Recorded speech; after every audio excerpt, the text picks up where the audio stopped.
Good morning, my dear children. So, we have already dealt with average cost, average variable cost, and average fixed cost, and their graphical representations also. Here, that is regarding the short run cost functions. Next, we'll study about the long run cost functions. So I have told you earlier that in the short run, some factors are fixed and some factors are variable. In the long run, we know that no other fixed factors or no other variable factors are there. Only what is that in the long run, all the factors are variable. Yes. So the long run period enables the producers to change all the factor and will be able to meet the demand by adjusting the supply, change in the fixed factors like building, machineries, managerial staff, etc. So children, why in the long run all the factors are being varied? The reason is they are having enough time to change all the factors. So, no other factors are kept as fixed. So, the fixed factors, building, machineries, managerial staffs, all the factors, they are getting enough time to vary. So, that's why in the long run period, all the factors are variable factors. No other factors are fixed factors. In the long run, we have three costs to study: total cost, average cost, and marginal cost. What is the total cost means? The total cost is equals the summation of the total fixed cost and the total variable cost.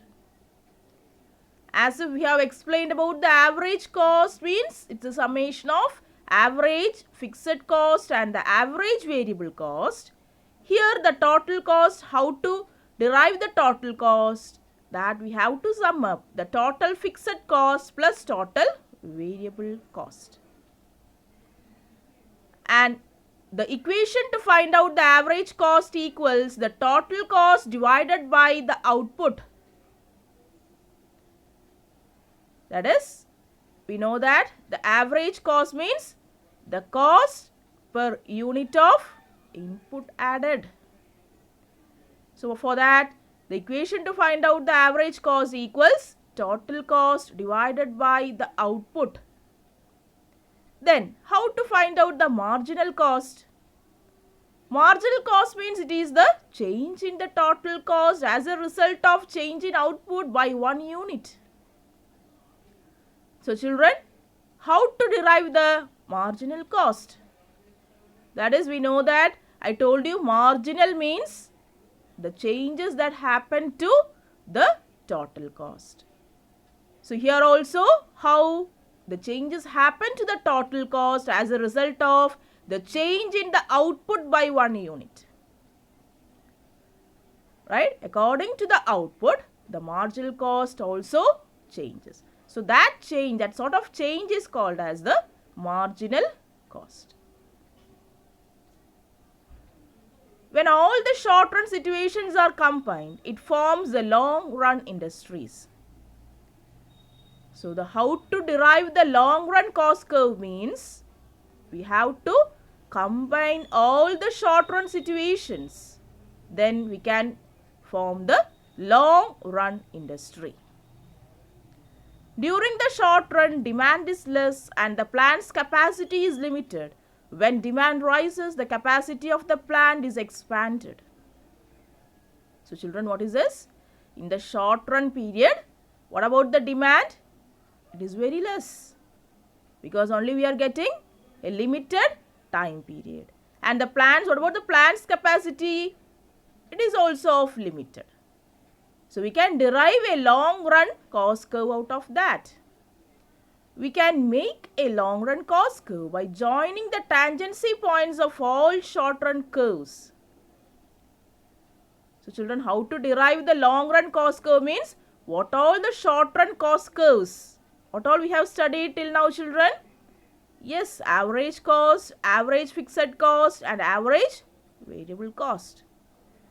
So the long run cost is derived by joining the tangency points of all short run cost curves. This is the manner how we can derive the long run cost curves.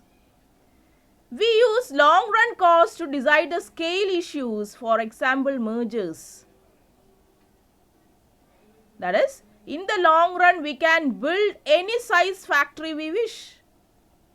Because enough time period we are getting. I told you the long period means more than 8 or more than 1 year, 8 months or more than 1 year. So in the long run we can build any size factory we wish based on anticipated demand, profits and other considerations. Once the plant is built, we move to the short run. Therefore, it is important to forecast the anticipated demand. Too small a factory and marginal cost will be high as the factory is stretched to overproduce. Conversely, too large a factory results in large fixed cost and low profitability. So what is this, children? That is, we know that we have to anticipate or we have to forecast the anticipated demand. What all the demand in future that we can forecast it. So as per what we have to do, too small a factory and marginal cost will be high as the factory is stretched to overproduce. And at last, conversely, too large a factory means we know that we have to install more and more machines, right?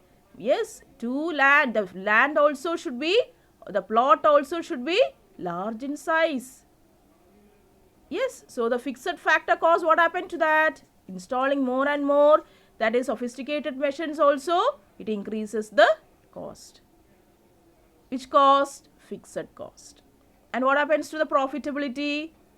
We know that in the business, initially that we have to incur only a small cost, only then we can reap a high amount of profit.